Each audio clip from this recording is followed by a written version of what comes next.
Good afternoon, YouTube.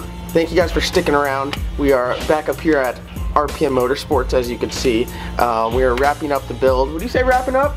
Yeah, I hope so. Throwing the rest of the interior in. We got a couple other pieces we need to put on and modify and change a couple things with the with how it's set up in regards to like the bump box. We're gonna mess with that because you've seen previous videos. You know I like to rock in the beams a little bit. So that won't happen anymore. Jeff's got the carpet here. Carpet's going in, so we're moving right along. And yeah, get to 3,000 subscribers. You can have some of this stuff too. Don't forget about that. Subscribe. And yeah, I hope you guys enjoy it. Today's gonna be pretty fun. All right, so this is what the car looks like now. Got the dash in. Jeff's just finishing up with I think a fuse box or something over there. Rear seats are in. I was getting a lot of hate about the rear seats. You guys need to understand that this is a street car, okay? So it needs to have rear seats, full interior. You know, some of the classes that you're racing, they require you to have a full interior. So you take the back seat out, you're not quite a full interior street car. So that's why I know a lot of people were asking. That is the reasoning behind it. So as you can see, got to put the carpet in, seats in, button up a couple other things in here, and then we should be pretty close to done. Jeff is putting in the seat brackets here. Not only did I put them in backwards, and not correctly, but then I put some voodoo on them, and I've been giving them a hard time ever since. But after the seat brackets, I believe the carpet's going in, and then the seats, right? Yeah. So then it will look like an actual car. Looks like with the carpet going in, obviously it doesn't like the new additions to the car, so a lot of slicing will be happening here in the next few minutes to get this carpet to fit to OEM standards, right, Jeff? Oh yeah. OEM standards. So big shout out to Jeff. Not only did I harass him all last week, but now back again on Monday, just harassing him again. So poor fella. Yeah, poor me. And most of the carpeting sitting nice and stock looking in there. So we took the wheels off and the car's up in the air. While it's up in the air, Jeff went ahead and ground down some areas that the rim was actually coming in contact with the lower control arm. You can see right there. There's some spots, so it was actually taking little chunks out of my rim, which is not ideal. So we got that taken care of, and Donnie actually did that once before. But you know, the more it squats, you know, the closer the rim gets to the lower control arm and things like that. So we're just trying to make sure everything has enough clearance to rotate smoothly and not touch each other. So we should be good now. Jeff around here, he is putting on the bigs and littles. And they have this style lug nut called a shank style lug nut. Obviously it does not look like a normal one, and it has a washer that seats against the rim. And these are a pain in the ass to put on because you can never tell when they're actually on the stud or just spinning freely in there. But once they're on, they're very safe, and they're better than I guess a standard style lug nut. What is your personal experience with these style of lug nuts? If you buy a good wheel, they fit awesome. So yeah, there's a lot of things on this car that are kind of like budget. Like the wheels are like more of a budget wheel. I got them for $200 a rim. Like the lower control or the brake conversion kit, I did not get the most expensive one out there, and hence why it would rub a little bit. So you know, listen, you got to pay to play, and I was balling on a budget, and it shows a little bit. But we're still fast, right, Jeff?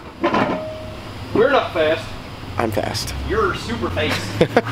So what Jeff is doing now, which I'm going to get interrupted by dyno pull, is he's taking the front sway bar off because when you're racing, that ties the front end to the ground, and you don't want that. You want to be able to bring the front end up. So a couple bolts right there, sway bar comes out, and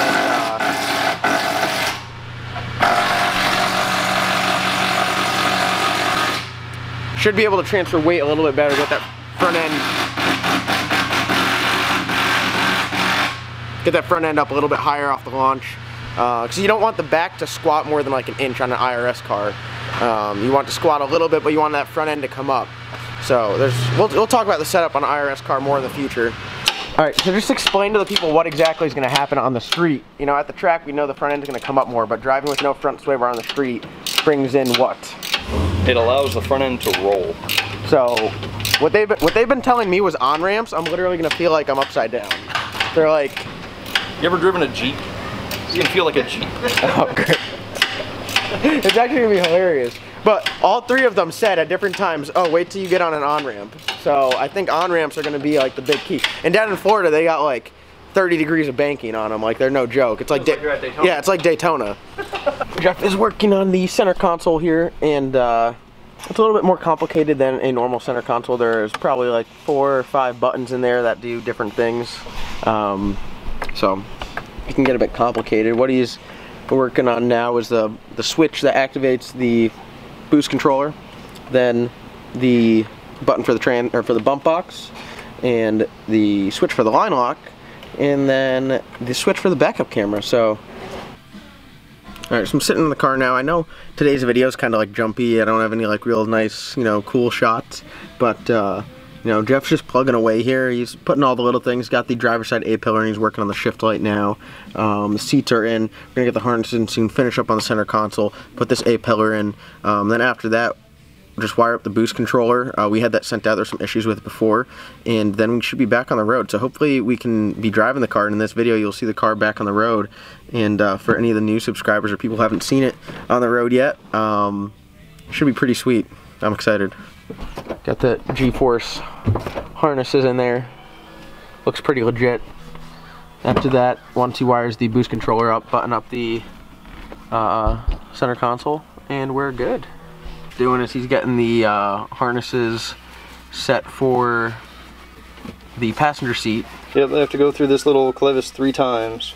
And that's what the reason you do it this way is it basically locks the belt in so it can't slip.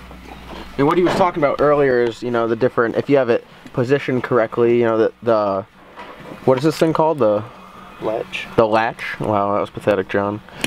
The latch could rise up in from where it's supposed to be, so you have to make sure that you're, you know, what the belts are the proper length, and they're positioned properly on you when you get in the car. So that's why we spent a little bit of time over in the driver's seat getting the you know, the lap belts in the right position, and then tighten these down last. So you want to make sure you're not going anywhere in case you do get in a wreck. Jeff, what do you have in your hand there? AMS 1000 from NLR Control Systems. It controls 2 solenoids that add and remove pressure from the top side of the wastegate.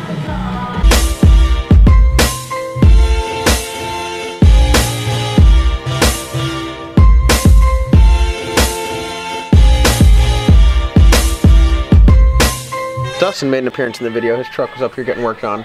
Yep. This is the trans brake for the transmission, and this is where it goes, and there is a spring that releases it that is either in the wrong position and or stuck. So Jeff is, the transmission was rebuilt, like I said before, well, the trans brake's not working right, so we're trying to relieve that issue. Other than that, we're ready to rock. Alright guys, I apologize for ending another video in the truck here. Pretty crazy day. I was running all over the place, so I didn't get too much footage of Jeff and the guys working in there today. I was running around, but yeah, everything is all done except we're waiting on the spring now. It is all buttoned up. The interior is all done. The seats are in. Harnesses are in. Everything is done on that car. So, you know, it came together great, and our guys from RPM did a great job. It's just unfortunate that, you know, the guy that built the transmission, who's not in-house, the transmission was sent out to get rebuilt, just didn't put a little spring in there, you know. So a little cheap part like that can hold up building. It's to 3,000 subscribers, and I'll give away, you know, a shirt or 2 or a hat from them if we get to 3,000. But you guys got your work cut out for you. You got a lot of subscribing to do. So you know, I will put up another video when the car is done and we get it back on the road. Up in the air whether I'm going to stay. I might stay in North Carolina and test here, or go down to Florida and, you know, go to Cars and Coffee and grudge race and take it out on the street more. So I don't know. I'm really up in the air. But I thank you guys for watching. I hope you guys enjoyed today's video. The next video, I promise, will be a lot more action-packed. We'll get the car back on the road and do some fun things. So like always, thank you guys for watching. Comment, like, subscribe, and we'll see you next time.